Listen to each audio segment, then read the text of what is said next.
Hoje eu estarei começando a fazer uma série de reflexões sobre a filosofia de Friedrich Nietzsche, né? Interessante que Nietzsche, ele nasceu na Prússia, né? Viveu de 1844 a 1900.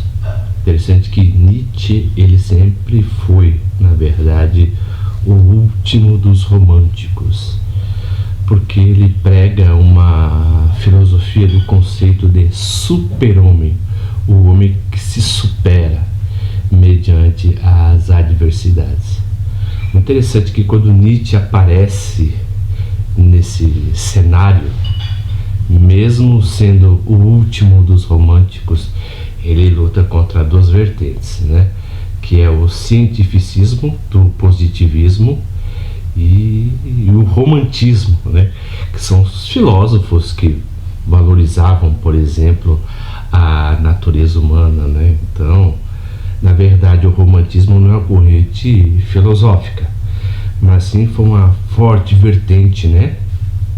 De pensadores e poetas que surgiu na Alemanha mediante as obras de Goethe, né, quando ele vai tratar, né, o sofrimento do jovem Werther, né? Então, com ele começa a aparecer vários escritores de tendências poéticas, assim como Schiller, né? E essa corrente, na verdade, ela visava combater o positivismo, né, o cientificismo, porque o ser humano não pode ser conhecido pela ciência. A ciência não pode decodificar a alma humana, conquanto que o positivismo, né, visa que o homem seja totalmente racional, científico, né? O romantismo tenta manter a natureza do homem como se fosse a mais pura, né? Interessante que dentro desse contexto, né, houve o escrito, na verdade, de Frankenstein, né, de Mary Shelley, né, que ela era uma romântica até, né? Então, o interessante é que nessa obra que ela questiona, né, de Frankenstein, ela diz que o cientificismo deturparia o conceito de ser humano, é capaz de criar um monstro. Então, a sua obra, ela visa criticar o que? O positivismo, né? Interessante que nós, se verificarmos a obra, Frankenstein, na verdade, é o nome do cientista e não o nome do monstro. Então, as pessoas muitas vezes atribuem Frankenstein, né, ao nome do monstro, mas na verdade é o cientista que tenta fazer, na verdade, roubar, vamos dizer assim, o fogo dos deuses, de acordo com Prometeu, né? A lenda de Prometeu, e criar um homem perfeito. Mas quando monta, na verdade, o monstro, você vê que o monstro, né, ele é totalmente cheio de crises, né? Ele sempre está na busca do seu criador. Então você vê pela obra, né, de Frankenstein, de Mary Shelley, ela sempre faz uma crítica muito forte ao positivismo. E dentro dessa época, na verdade, também surgem vários escritores, né, vamos dizer assim, católicos, como também de outras religiões que visam, né, a contestar o cientificismo, na verdade, né? Por exemplo, você vê G.K. Chesterton, né, que ele começa a lutar pela ideologia católica, né? Ou seja, ele tem uma forte crítica também ao positivismo. Está certo que Chesterton, ele é um pouco mais para frente, tá? Mas ele era particularmente um contemporâneo de Friedrich Nietzsche, né? Então ele contesta muito a filosofia de Nietzsche. Então Nietzsche, ele se vê nesses dois extremos, do romantismo e do positivismo, tá? Então, ou seja, ele luta contra a cientificidade que está fazendo da natureza humana e que o ser humano seja um ser totalmente belo, assim como diz o romantismo, né? Ou seja, cheio de valores. O homem é muito mais intrincado à natureza, ao belo, à poesia. Então ele se coloca nessa frente. Interessante que Nietzsche ele é totalmente um antimetafísico, ou seja, para ele, na verdade, o ser humano não é um conjunto de carne, vamos dizer. O Friedrich Nietzsche ele é um ser. Não, Friedrich Nietzsche, na verdade, na sua obra, ele consiste em dizer que o ser humano, na verdade, ele tem que romper as suas resistências inconscientes, né? E ultrapassar a barreira do medo e da memória para poder se conhecer, na verdade. Porque quando ele escreve a sua obra Além do Bem e do Mal, ele já se afastou, na verdade, tanto, né, do ensino schopenhaueriano acerca do sofrimento, como o sofrimento seja algo intrinsecamente mal, e também ele se afasta, né, de Wagner, né, que outrora ele era um alardeador também de suas obras. Mas o interessante é que dentro dessa filosofia, dessa verve nietzschiana, né, o ser humano precisa romper as suas resistências, né, e ultrapassar a barreira do medo e da memória, né? Ou seja, o ser humano ele tem medo, na verdade, de se conhecer, né? Ou ele tenta se afugentar na ciência, ou ele tenta se afugentar na natureza. É interessante que Nietzsche ele não agrega o ser humano como se fosse um ser totalmente belo, poético, né? Assim como os outros escritores, vamos dizer assim, romantistas, né? Romancistas, na verdade. Então ele é um filósofo, na verdade, da carne, né? Ele é um filósofo, por exemplo, que o ser humano, né, ele tem que romper a barreira das sensações para poder se conhecer. Ora, como se isso fosse possível, né?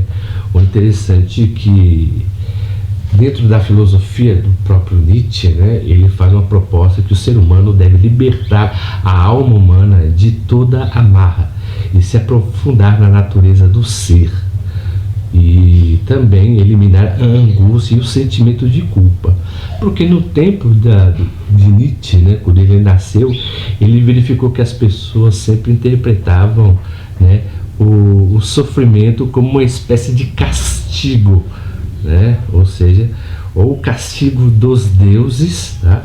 Ou o castigo, na verdade, dele não completar aquilo que ele fora designado, dentro de uma filosofia totalmente kantiana, aquilo que o homem deveria ser.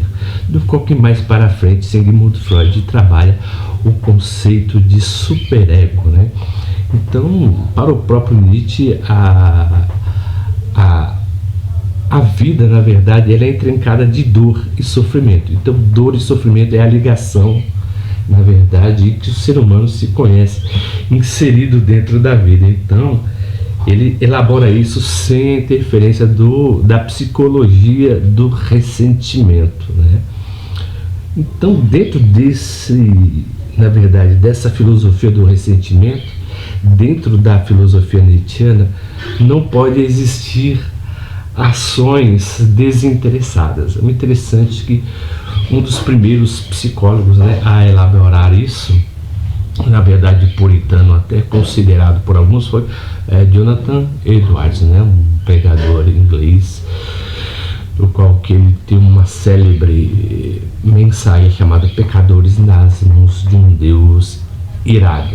Mas o interessante é que quando Nietzsche ele critica essa psicologia moral em que os ingleses tanto se afirmam, Nietzsche ele diz o seguinte, que as boas ações, né, que os seres humanos fizeram, na verdade, se tornaram um hábito, e o hábito virou uma espécie de moral, né? Ou seja, todo o bem que as pessoas fazem, que acreditam ser desinteressadas, elas criam um hábito, e o hábito ele é gravado na consciência, né? O interessante é que, se verificarmos, parece que ele se inspira um pouco em David Hume, né, quando vai falar sobre a natureza humana, porque David Hume fala sobre a consciência, na verdade, ela é atribuída por paixões fortes e por paixões fracas. Então Nietzsche, quando ele elabora, na verdade, a sua filosofia, ele fala que o ser humano age por inclinação ou por repulsa, ou seja, ele tem a inclinação de tudo aquilo que ele faz bem, e esse bem dá uma sensação boa, e essa sensação boa é constituída de um determinado valor, e também em referente às coisas desagradáveis, da qual o ser humano ele tem a repulsa, e essa repulsa, na verdade, esse sentimento que o incomoda, faz ele sentir desconfortável. Então esse desconfortável, na verdade, o faz se sentir mal. Então, por exemplo, Nietzsche ele fala que os instintos, tanto bons quanto maus, são essenciais à vida, né? Esse sentimento bom e esse sentimento considerado mal. Mas o interessante é que, quando Nietzsche fala sobre a natureza do bom, o que ele quer dizer isso? O interessante é que a palavra bom, ela vem do latim, que significa bonificação.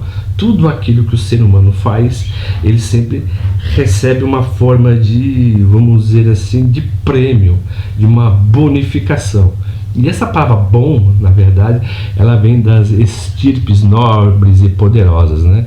Interessante que, para Nietzsche, né, eles foram os criadores dos valores, e não tem nenhuma ligação entre aquilo que é bom ou desinteressado, ou não egoísta. Esse tipo de pensamento que associa o bom, na verdade, como totalmente desinteressado, vem da influência do cristianismo, tá? Ao dizer que tudo que aquilo que é desinteressado é bom, e tudo aquilo que é bom é desinteressado. A pessoa, na verdade, não tem uma intenção de fazer algo para receber algo em troca, o que está muito em voga também na natureza do homem ocidental. Então, tanto para Nietzsche, né, como também para Spinoza, não existe ações desinteressadas, tá? Então, as ações se tornaram boas, na verdade, referente a um hábito, e esse hábito se tornou uma espécie de moral, e essa moral foi gravada na consciência, do qual que tudo aquilo que o homem faz desinteressadamente é bom. Então, esse sentimento não egoísta, na verdade, é estabelecido pelo sentimento e pelo instinto, que é totalmente gregário, tá?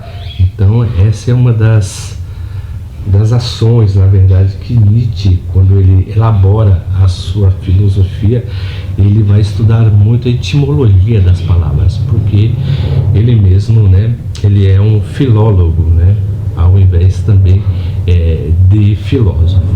Então, esse é o primeiro estudo que eu estou fazendo acerca da filosofia de Nietzsche, estabelecendo alguns critérios, né, dentro do pensamento desse filósofo, né, do filósofo prussiano, do qual que nós conhecemos. Ele é contemporâneo de Bernard Shaw, né, Chatterton, né, D.K. Chatterton, o nome até ele é meio complicado, tá? Então ele luta contra duas vias, que é a religião e a ciência, do qual, dependendo, tá, eu quero estabelecer as críticas nos próximos vídeos, do qual que Nietzsche ele vai lutar dentro dessas duas frentes, porque Nietzsche, na verdade, ele não é metafísico, né? Ele se estabelece, na verdade, como se fosse um lutador que é totalmente solitário, né?